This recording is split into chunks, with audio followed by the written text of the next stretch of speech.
What is حجامہ، یا یہ کس زبان کا لفظ ہے، اس کا مطلب کیا ہے، اس کا پرانا طریقہ کار کیا تھا۔ عربی زبان کا لفظ ہے اور اس کا جو مادہ ہے وہ ہا جیم اور میم، حجم،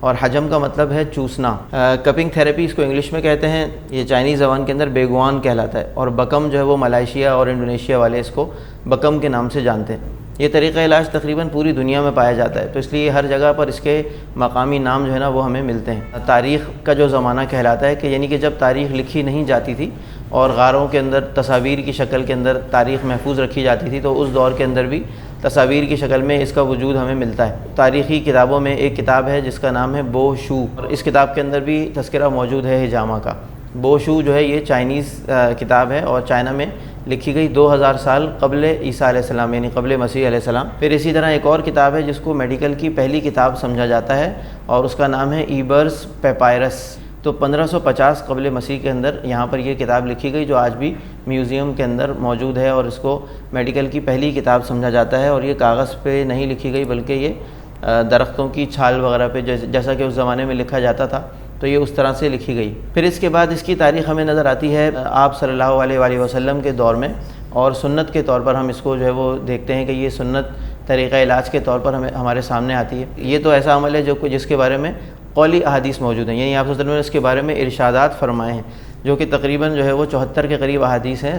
صحاح ستہ کے اندر۔ سنت کے حوالے سے اس میں ایک اور چیز بھی اہم یہ ہے کہ آپ صلی اللہ علیہ وسلم جب معراج پر تشریف لے گئے تھے، تو وہاں پر آپ کو نماز کا تحفہ بھی ملا، اور اس کے ساتھ ساتھ آپ کو حجامہ کا تحفہ بھی جو ہے وہ دیا گیا۔ آپ جس آسمان سے بھی گزرے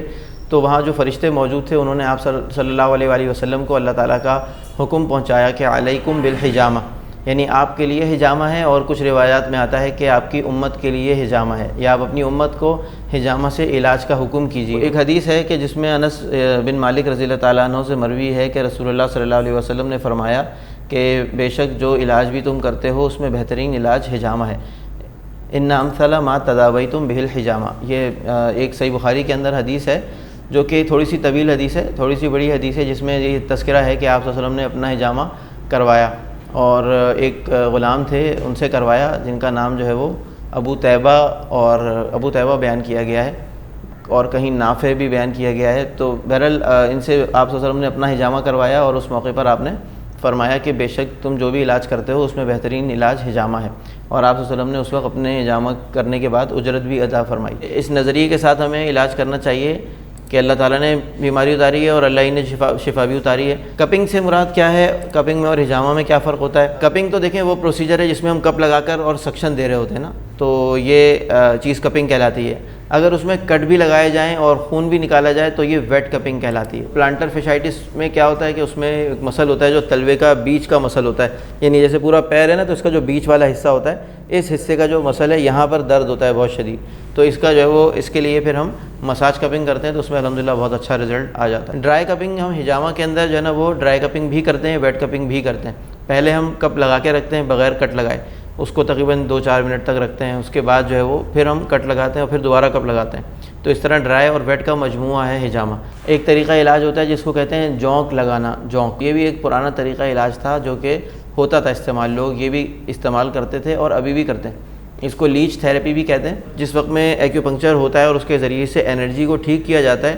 تو جہاں پر یہ ہو رہا ہوتا ہے ایکیوپنکچر، اس جگہ پہ ذرا گرمائش سی محسوس ہوتی ہے اور گدگدی سی محسوس ہوتی ہے کروانے والے کو، تو اس کو جو ہے نا اس کیفیت کو اس کا انہوں نے نام دیا ہے تہ چی جو ہے نا اس کا نام ہے اس کیفیت کا۔ تو یہ والی جو کیفیت ہے نا یہ حجامہ میں بھی اکثر مریضوں کو محسوس ہوتی ہے، کیونکہ ہم بھی اس کے اندر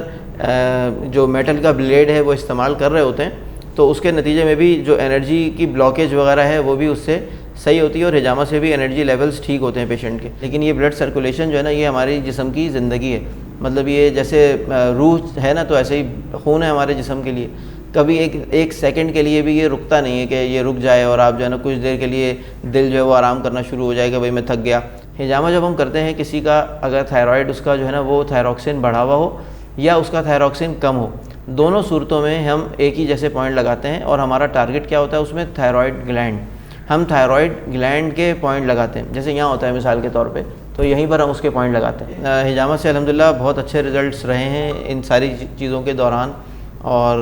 یہ ایک اس وقت میں سمجھ لیں آپ کے ابھرتا ہوا علاج ہے۔ تو بہت اچھا ہوگا جو بھی لوگ اس کو اس وقت میں سیکھ لیں گے اور اس کو پریکٹس میں لے آئیں گے۔ اور ہجامہ اس وقت میں ایک پھیلتا ہوا علاج ہے، پوری دنیا میں پھیل رہا ہے، خالی پاکستان میں نہیں، پوری دنیا کے اندر اس وقت میں ہجامہ جو ہے وہ کافی زیادہ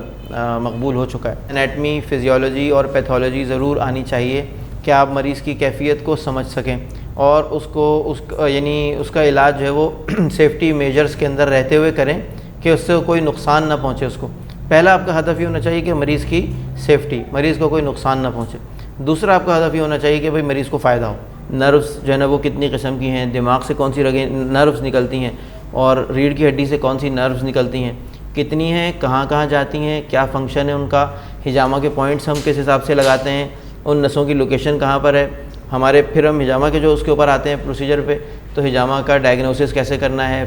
اس کا ہجامہ کا پروسیجر آپ کو پرفارم کیسے کرنا ہے، کتنے کپ لگانے ہیں، کس عمر کے مریض کو کتنے کپ لگانے ہیں، مردوں میں کیا حساب ہے، عورتوں میں کیا حساب ہے، بچوں اور بوڑھوں کا کیا طریقہ ہے ہجامہ کرنے کا، اور جو بیماریاں پھیلنے والی ہیں ان بیماریوں کے اندر کیسے ہجامہ کیا جائے۔ ہجامہ اور ہائیجین کہ ہجامہ جو ہے نا اس میں آپ کو صفائی کا خیال کیسے رکھنا چاہیے، کیوں رکھنا چاہیے، کیسے رکھنا چاہیے، کیا اس کے طریقے ہوتے ہیں کہ آپ جو ہے وہ کوئی بیماریاں منتقل کرنے کا سبب نہ بن جائیں۔ ہاسپٹل ویسٹ مینجمنٹ جو کہلاتی ہے تو وہ ایسے ہی نہیں، آپ اس کو کچرا کنڈی میں نہیں پھینک سکتے، اس کا ایک باقاعدہ طریقہ ہوتا ہے کہ اس کو کچھ کمپنیز ہیں جو کہ اس کو لے کے جاتی ہیں اور وہ لے جا کے جلاتی ہیں باقاعدہ انسینریٹرز کے اندر۔ ایک چیز ہوتی ہے، برقی بھٹی ہوتی ہے جس میں جلایا جاتا ہے، شہروں سے دور بنائی جاتی ہیں وہ۔ جو ہمارا ایڈوانس کورس ہے اس میں زیادہ فوکس جو ہے وہ بیماریوں کے اوپر ہے کہ کون سی بیماری میں ہجامہ کس طریقے سے کیا جائے۔ اس میں ہم بیماری کے بارے میں بھی پڑھاتے ہیں کہ وہ بیماری کیا ہے، اس کی تفصیلات کیا ہیں، اور اس بیماری کے علاج کے بارے میں بھی، اور اس کے بارے میں جو غذائیں ہونی چاہیے وہ بھی، لائف اسٹائل چینجز جو ہونے چاہیے وہ بھی، اور ہجامہ کے پوائنٹس بھی۔ ہجامہ ظاہر سنت طریقہ علاج ہے تو وہ سارے ہی علاجوں سے بہتر ہے، جیسا کہ آپ صلی اللہ علیہ وسلم نے فرمایا۔